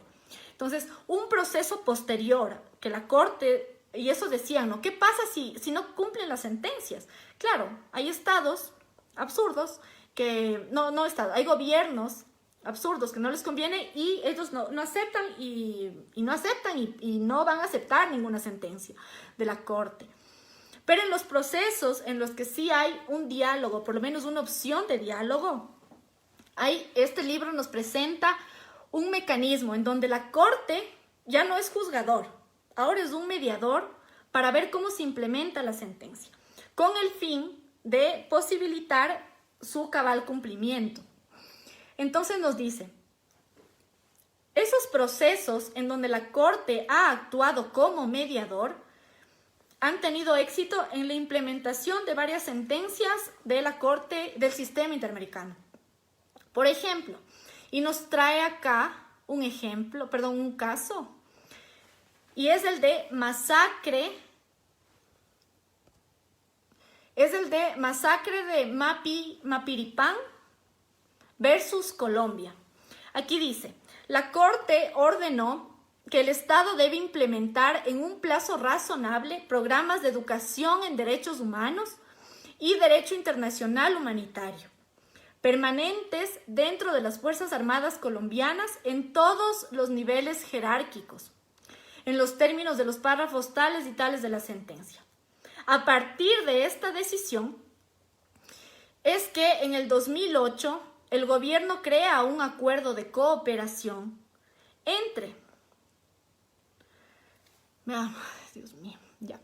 crea un acuerdo de cooperación con el Instituto Interamericano de Derechos Humanos, que estuvo de acuerdo en supervisar la implementación del programa de formación.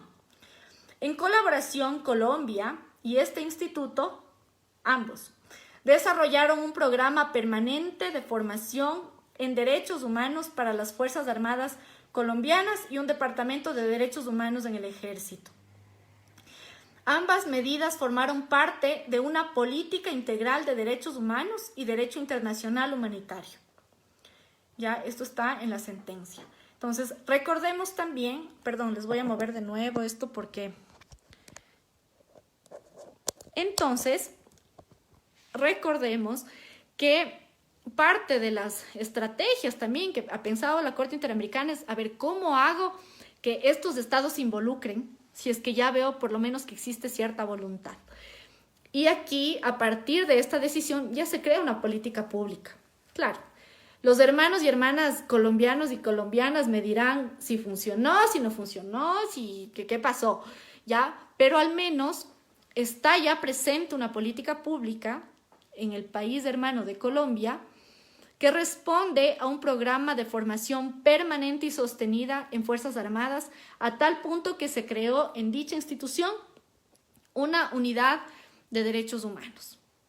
Entonces, no sabemos cuáles fueron los resultados, eso este estudio no lo recoge, pero lo que sí hace es considerar que al menos desde aquel acto conjunto entre este Instituto Interamericano, que es parte de la Corte Interamericana, crean esta política pública. Algo similar pasó mediante la disposición de una medida cautelar emitida por obviamente la Comisión Interamericana de Derechos Humanos, en un caso con Ecuador que también les traigo acá para relacionarlo, y es de los pueblos Tagaeri y Taromenani.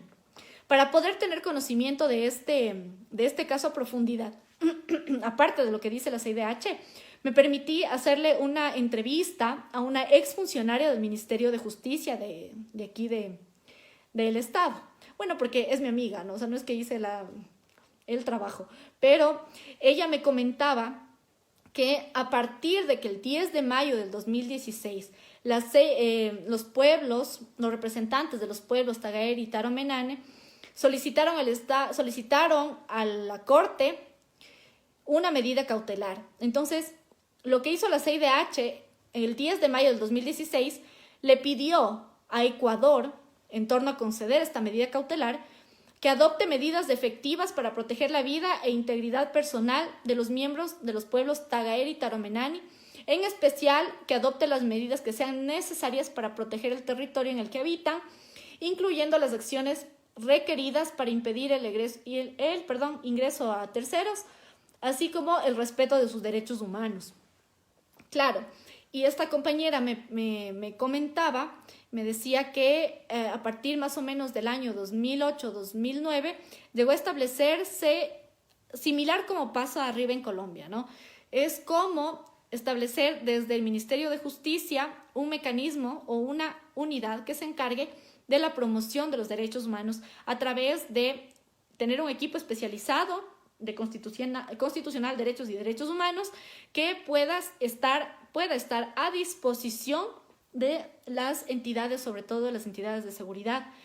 Ministerio del Interior de ese entonces tenía una dirección también de derechos humanos. Ya, entonces habían todos esos adelantos. Ella me comentaba que existía de manera periódica la formación en derechos humanos al personal de la Policía Nacional y al personal de las Fuerzas Armadas, y que existían muy buenos resultados por cuanto también estaban limitados en torno al uso de la fuerza. Obviamente como que cierto grupo de la policía, ¿no? Porque si a mí me preguntan, como ecuatoriana, pues yo creo que ahora nuestro personal de las fuerzas de seguridad está mucho más violento que nunca y ni se acuerdan si es que algún día tuvieron una charla de derechos humanos. Entonces, pero bueno, a partir de las medidas y de la incidencia de la Corte mediante esta medida cautelar y mediante la comisión que emite esta medida cautelar que les comento de los pueblos Tagaeri y Taromenane, y a través de esta sentencia que emite la Corte en el caso de Colombia, a partir de estas iniciativas, en estos países se implementa una política pública y programas de formación. ¿ya? Entonces, claro, ahora lo que nosotros, déjenme leerles. Sí, Samuel de Gestión Jurídica nos dice, respecto al comentario de implementación de capacitación acerca de derechos humanos y derecho internacional humanitario en las Fuerzas Armadas, en nada se ve el resultado en estos entes, siguen violentando los derechos del pueblo. Y esto no parte de, o sea, y esto no es que es culpa de la Corte Interamericana, sino que nosotros sabemos que la policía y Fuerzas Armadas son instituciones que el tema de violación de los derechos humanos es un mecanismo de gestión. Y creo que ahí sí es un arduo trabajo que desde el interno, estas instituciones históricas, tienen como parte de sus mecanismos de acción el vulnerar derechos humanos. Y ustedes pueden darse cuenta en las revueltas, y a menos si es que tienen un gobierno, tienen un ministro o una ministra que apoya su actuar, como acá, por ejemplo, a nivel de las organizaciones de derechos humanos, se denunció hace meses el caso de una ejecución extrajudicial grabada con todos los elementos, y la ministra a cargo de este ministerio, así como el gobierno en sí, su postura fue de apoyo irrestricto a las Fuerzas Armadas y poder vincular en el imaginario desde estas narrativas discursivas, desde los medios de comunicación que siempre están secundando a los gobiernos, establecer una narrativa de que es normal que el policía vulnere derechos y es normal que se exceda en el uso de la fuerza. Entonces vemos cómo estas actitudes fortalecen la violencia y la arbitrariedad de estas instituciones que tienen armas, tienen preparación para utilizar estas armas, tienen un poder sobre nosotros como sujetos y a su vez debilitan a los sujetos de derechos, o sea, a todas nosotras y a todos en sí el daño que se hace a los derechos humanos, pero ya son problemas políticos, son problemas de concepciones, ya son problemas de cómo estas instituciones se han mantenido en el tiempo. Sin embargo, estas cosas, aunque nos parezcan que no generan mayor impacto, a nivel de derechos humanos no existe actividad que no pueda generar al menos el mínimo de impacto a nivel de ejercicio de los derechos, ¿ya? Pero bueno, tendremos que seguir en el camino y ese también es el reto. Sigamos ya para poder revisar todos los casos que te traje. Otro caso, nos dice, el de la comunidad, otro caso que ha sido una implementación, nos dice, la comunidad Mayagna, Aguas Tingui, contra Nicaragua, fue el primero en el que el Tribunal Regional reconoció el derecho comunitario de los pueblos indígenas a su tierra ancestral. Entonces aquí nos dice, en general, las órdenes que se otorga a título colectivo a tierras indígenas han sido difíciles de implementar por el sistema interamericano de derechos humanos. Sin embargo, en esta sentencia, el gobierno nicaragüense y representantes de la comunidad Aguas Tingui formaron dos comisiones. Esta dinámica es interesante. Forman dos comisiones, ¿ya? Encargadas de implementar ciertos aspectos de la sentencia. Una de las comisiones supervisó que la inversión de $50,000 benefician a la comunidad en todo su conjunto, mientras que la otra fue responsable de delimitar, demarcar y titular el territorio de la comunidad Aguas Tingui.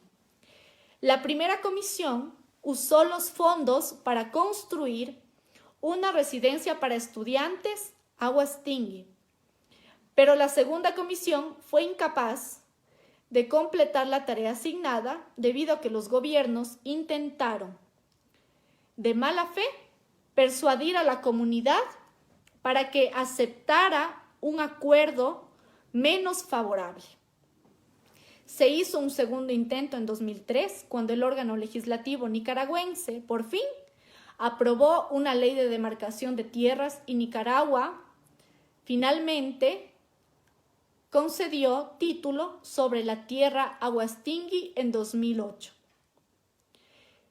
Entonces, como vemos en este caso, siempre va a existir esta perspicacia, esta actitud de los gobiernos de ver las formas de no cumplir, como dice la Corte Interamericana, las sentencias. Sin embargo, aquí, debido a la insistencia también y a la organización de estos pueblos, se logró finalmente que se les conceda los títulos sobre la tierra.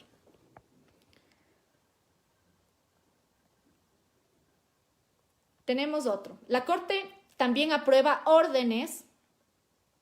La Corte también aprueba órdenes de cumplimiento en su supervisión de los casos para establecer plazos máximos u ordenar otras medidas para el cumplimiento. En un caso contra Guatemala, la Corte facilitó la comunicación, otra vez como mediador, ¿no?, entre los peticionarios y el Estado. En Guatemala, la Comisión Presidencial Coordinadora de la Política del Ejecutivo en materia de derechos humanos era el organismo que representaba a ese Estado ante la Corte.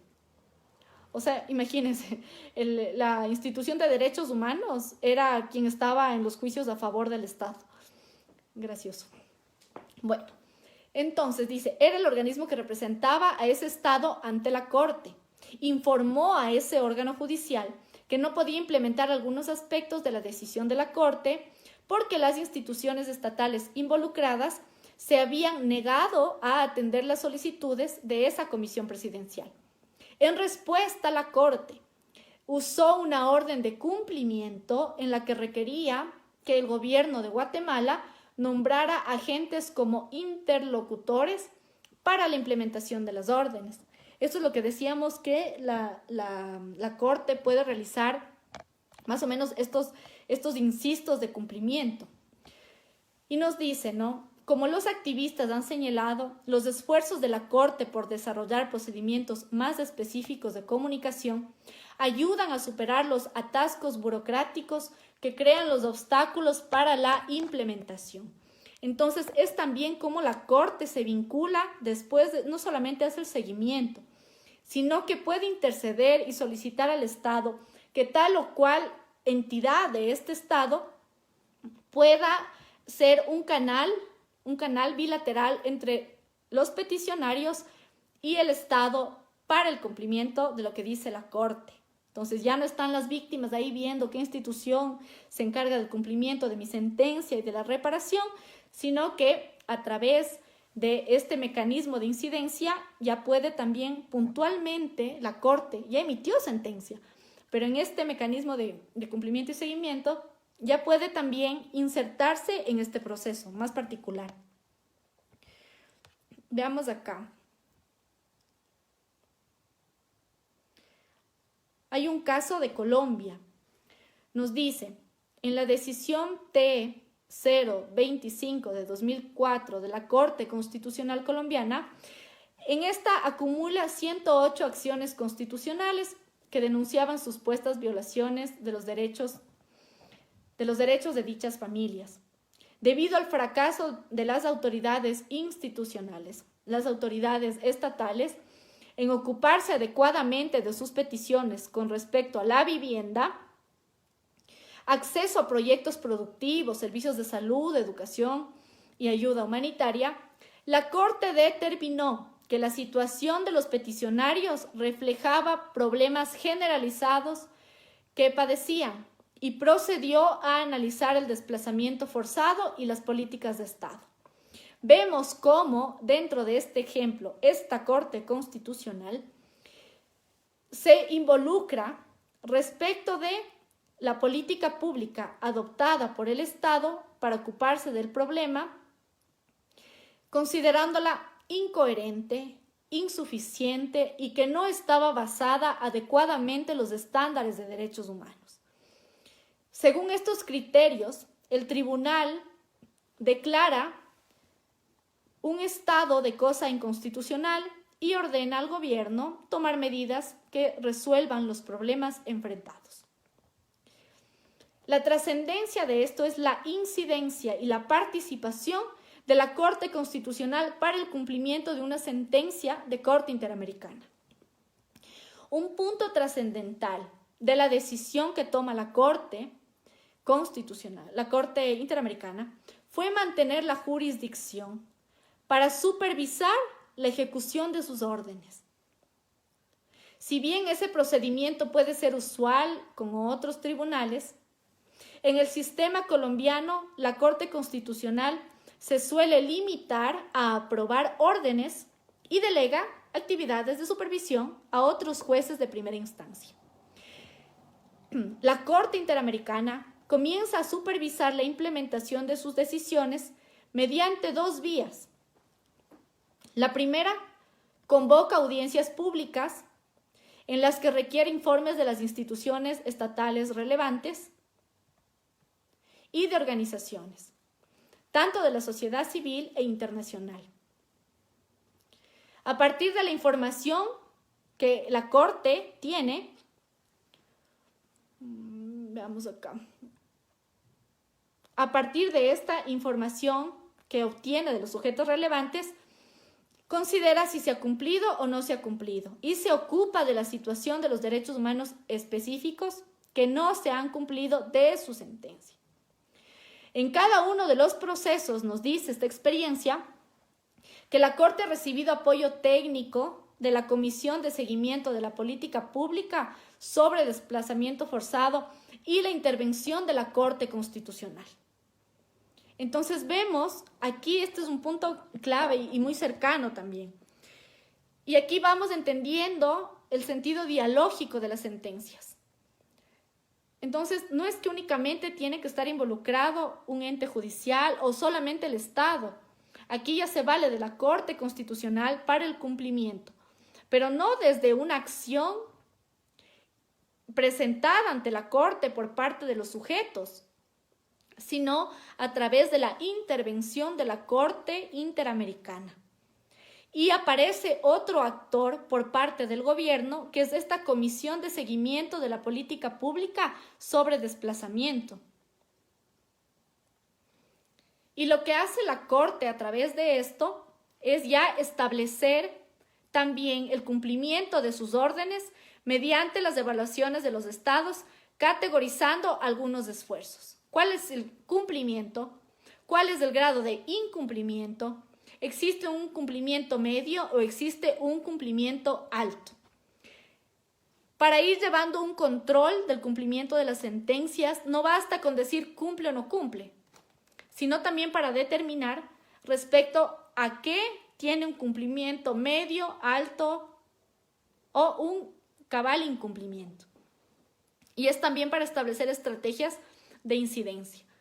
Entonces, esto también nos sirve para que a nivel de los estados, para que a nivel del litigio, podamos solicitar, si es que no tenemos una acción constitucional que nos permita hacer un seguimiento o una acción de incumplimiento de sentencia, lo que se puede también plantear es a nivel de estos estándares, es que exista o pedir que se establezca, que se conforme una comisión específica que esté conformada por ambas partes para que den el seguimiento del cumplimiento de la sentencia.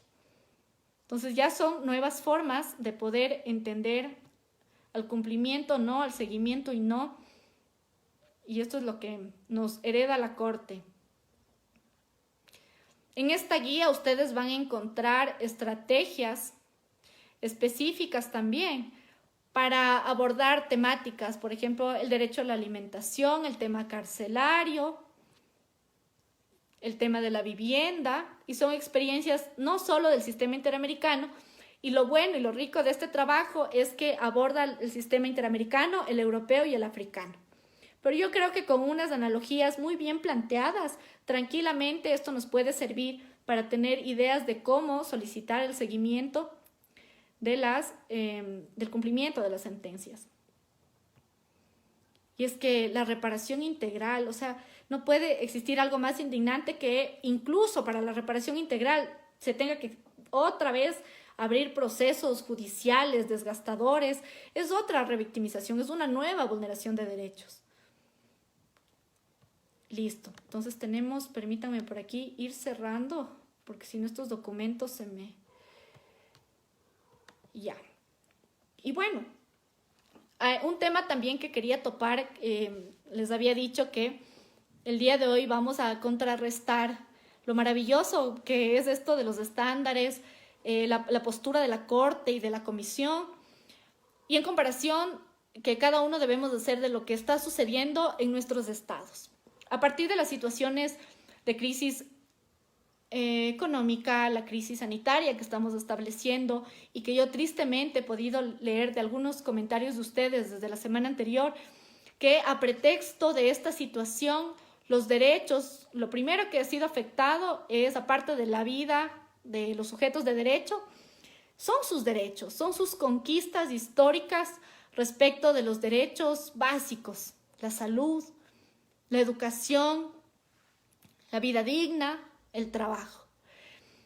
Y ante eso, ante ver incluso cómo algunos estados limitaban, a pretexto del estado de excepción, limitaban incluso, que es lo que pasó en mi estado, limitaron incluso el acceso a la justicia respecto a que las acciones constitucionales, algunas acciones constitucionales, simplemente no podían ser aceptadas. Y hubo una resolución administrativa del Consejo de la Judicatura que dijo eso. Ante eso, y por eso digo, es importante la organización social, porque las organizaciones de derechos humanos, las organizaciones feministas, ecologistas y la sociedad que conocía de esta problemática, empezaron a levantar alertas, un sinnúmero de alertas. Es decir, ya estaban empezando a considerar una estrategia de incidencia en el poder. Y esta estrategia empezó a mover desde redes sociales a que suene el tema de que nos estaban negando, y así, mediante un acto administrativo, nos estaban limitando nuestro ejercicio de derecho a la justicia, de que podamos activar nuestras acciones constitucionales. Era algo increíble. Y a partir de eso, la comisión, mediante un tuit, solamente un tuit, dijo que expresaba su preocupación porque los derechos no pueden ser limitados y las garantías jurisdiccionales no pueden ser limitadas ni siquiera en el contexto de una pandemia, de un estado de excepción. ¿Ya? Entonces, vemos cómo la Corte Interamericana, el 9 de abril del 2020, emite una declaración, la 1-20, denominada COVID-19 y derechos humanos. Los problemas y desafíos deben estar abordados con perspectiva de derechos humanos y respetando las obligaciones internacionales. Entonces, ya desde el título nos dice que se debe considerar este enfoque de derechos humanos respetando las obligaciones internacionales. Y estoy segura de que esto también ustedes ya lo habrán revisado, ¿ya?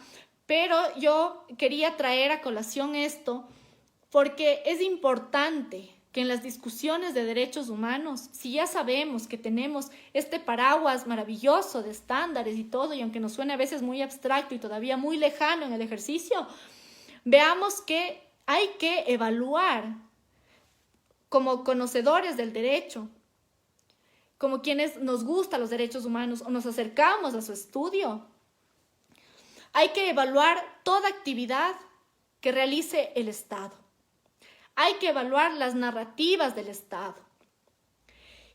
Y la Corte nos dice, conforme a sus estándares, que en un estado de excepción no pueden verse mutilados los derechos humanos y que la democracia y los derechos humanos tienen que salir fortalecidos de las situaciones de crisis. Y lo que vivimos es todo lo contrario.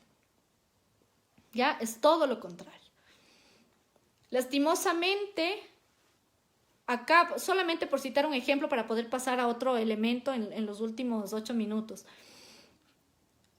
¿Recuerdan ustedes que hablábamos de las características de los derechos económicos, sociales y culturales? Y que la Corte Interamericana establece este estándar de progresividad, no regresividad y progresividad de los derechos. Pues bien, también plantea el máximo uso de los recursos disponibles. Y aquí en esta declaración que hace la Corte, claro, ustedes me dirán, pero ¿cuál es la valía jurídica de las declaraciones? Pues bien, aquí lo único que hace la Corte es, en esta declaración, ¿ya? Es determinar todos los estándares, redacta todos los estándares que tienen que ver con el ejercicio de derechos en tiempos de crisis. Y aquí nos habla respecto al derecho a la salud sobre la disponibilidad, accesibilidad, aceptabilidad y calidad. Y nos dice, las trabajadoras y trabajadores de la salud deberán ser proveídos de insumos, de equipos, materiales e instrumentos que protejan su integridad, vida y salud y que les permita desempeñar su labor en términos razonables y de seguridad. Y como ustedes podrán ya ir valorando en cada uno de sus estados, ¿cuál ha sido la respuesta de los gobiernos frente a los derechos de los trabajadores de salud? Y ahora, por supuesto que debe existir una limitación a ciertos derechos. Existen un sinnúmero de estándares, la Corte lo reconoce, es algo necesario y esto corresponde a la pertinencia de los derechos humanos, las pertinencias que ya revisábamos, la constitutiva, la restrictiva, ¿no es cierto? Entonces aquí también nos dice que todas aquellas medidas que los estados adopten para hacer frente a la pandemia pueden afectar o restringir el goce y ejercicio de los derechos humanos. Y nos dice, no pueden afectar o restringir el goce y ejercicio de los derechos humanos. Deben ser limitadas temporalmente, legales, ajustadas a los objetivos definidos conforme a criterios científicos. No conforme a los criterios del grupo de poder gubernamental. Dice criterios científicos, razonables, estrictamente necesarios y proporcionales, acorde a los demás requisitos desarrollados en el derecho interamericano de los derechos humanos. Entonces, lo que nos dice la Corte es, toda decisión tiene que responder, vaya y revise los estándares de la Corte Interamericana, de la CIDH. Y cuando nosotros queremos plantear una acción y ya emprender un litigio estratégico y plantear una acción constitucional contra una medida inconstitucional, hay que considerar y ahí sí manejar qué es lo que dice la Constitución y cómo abordo este derecho también conforme a los estándares internacionales. ¿Por qué? Porque son vinculantes. Entonces, en este tiempo de pandemia, existen algunas acciones constitucionales que al menos a nivel de Ecuador se han presentado. Y se han apoyado también en estándares internacionales de la Corte Interamericana y de la Comisión. Y uno de estos ejemplos es el recorte presupuestario que hubo a la educación. Mientras la norma constitucional ecuatoriana dice que en un estado de excepción se puede disponer de los recursos, excepto, parafraseándolo, excepto, esto sí textual, excepto educación y salud, resulta que el gobierno recorta el presupuesto a educación básica, escolar, todo, o sea, eso afecta a este tipo de educación y también a la educación superior. Y a partir de esto, los colectivos, porque eso les digo, por eso se ha insistido y la CIDH insiste que no únicamente es una actividad individual, sino que tiene que ser colectiva y desde esa fuerza, un titular de derechos, pero desde como sujeto colectivo. Se reúnen y empiezan obviamente las organizaciones de derechos humanos a establecer y a posicionar el tema en redes, por un lado, y por otro lado ya empiezan los mecanismos, lo que hablábamos ayer, los mecanismos de protección de derecho desde la garantía institucional, es decir, empezaron a analizar desde las garantías jurisdiccionales cuáles van a ser los procesos que van a seguir y en este caso determinar, perfecto, es una inconstitucionalidad y ya existió un dictamen de la Corte Constitucional respecto al estado de excepción, indicando que no puede topar educación. Entonces existe un incumplimiento del dictamen constitucional y se empiezan a establecer y analizar cuál es la mejor acción constitucional a presentar. Y esto actualmente está en la Corte Constitucional, y las medidas cautelares que se solicitó a través de todo este conjunto de colectivos, lo que lograron, y el primer logro de todo este mecanismo de inicio del litigio estratégico, se da en el otorgamiento de las medidas cautelares. Y esto fue posicionado por un sinnúmero de colectivos, de estudiantes, de mujeres, de abogados litigantes, abogados activistas de derechos humanos. Y ustedes después ya se enterarán en sí qué dijo la Corte respecto a esta acción constitucional. Entonces, a lo que voy es que vemos que tenemos estándares. Sabemos que tenemos mecanismos jurídicos constitucionales para poder empezar el camino de protección y defensa de los derechos humanos. Pero a la par, no solamente eso, la acción constitucional no solamente llegó así, o sea, se le ocurrió a un excelente abogado y presentó la acción constitucional. Esto parte también del otro mecanismo de protección de derechos, y esto es las garantías extrainstitucionales o las garantías sociales. Porque existen, hasta el día de hoy, existen movilizaciones de estudiantes, movilizaciones de trabajadores, movilizaciones de mujeres, movilizaciones ya desde la siguiente semana, desde los siguientes días, movilizaciones de las personas, de los hermanos indígenas. Es decir, este proceso de movilización también es un mecanismo de exigibilidad de derechos que se complementa con este mecanismo de garantía institucional jurisdiccional de derechos y que fortalece en sí la exigibilidad desde los sujetos. ¿Contra quién? Contra el responsable, contra el gobierno, contra el Estado. Y he aquí, compañeros, la importancia de no únicamente basarnos en el ámbito jurídico de los derechos humanos, sino en el ámbito social y político. Y es aquí, compas, que me permito, compañeros y compañeras, que me permito compartir con ustedes ya para cerrar. Existe de la CIDH un informe respecto a la protesta y derechos humanos. Y también hay otro trabajo. A ver, aquí está. Entonces, este trabajo se denomina Protesta y Derechos Humanos, y existe otro trabajo igual respecto a la corrupción, que también por ahí alguien me pedía. Pero bueno, este de la protesta social nos dice cuáles son las obligaciones del Estado respecto a la obligación de respeto, de proteger, de facilitar el desarrollo del derecho a la resistencia a protesta social.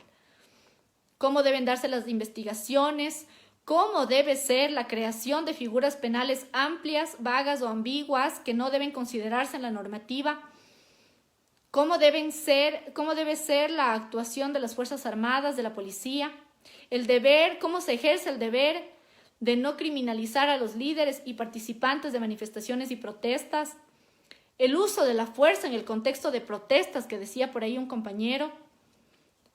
También tenemos algunos derechos. ¿Cuáles son los considerados dentro de esto? Derecho a participar en las protestas sin autorización previa, derecho a elegir el contenido y mensajes de la protesta, derecho a escoger el tiempo y el lugar de la protesta y derecho a escoger a modo de protesta el alcance de la previsión sobre el ejercicio pacífico sin armas.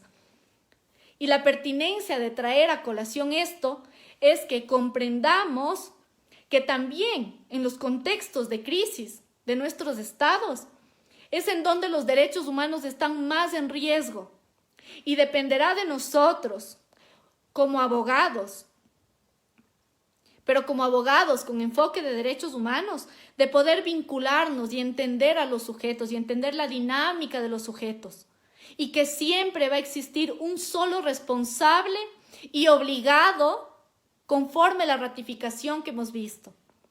Y en este caso, compañeras y compañeros, el responsable es el Estado. Ecuatoriano, mexicano, colombiano, peruano, cualquiera que sea parte de la OEA y que ha ratificado los convenios, la Convención Americana de Derechos Humanos, las convenciones interamericanas de otros derechos humanos. Porque de esta manera el Estado reconoce todos los derechos, todas las obligaciones a las que debe sujetarse y a su vez reconoce a los órganos, la comisión que ya revisamos, la Corte que también a breves rasgos también la revisamos. Pero estos mecanismos del sistema interamericano, reconociendo su trascendencia histórica y el logro y el privilegio que tenemos de poder contar con un sistema al que podemos acudir cuando mi sistema propio, cuando mi Estado me vulnera mis derechos, es de una valía incalculable. Y como abogados que queremos involucrarnos desde nuestro trabajo con una perspectiva de derechos humanos, debemos tener claro que los derechos humanos no están en el abstracto, están en lo cotidiano.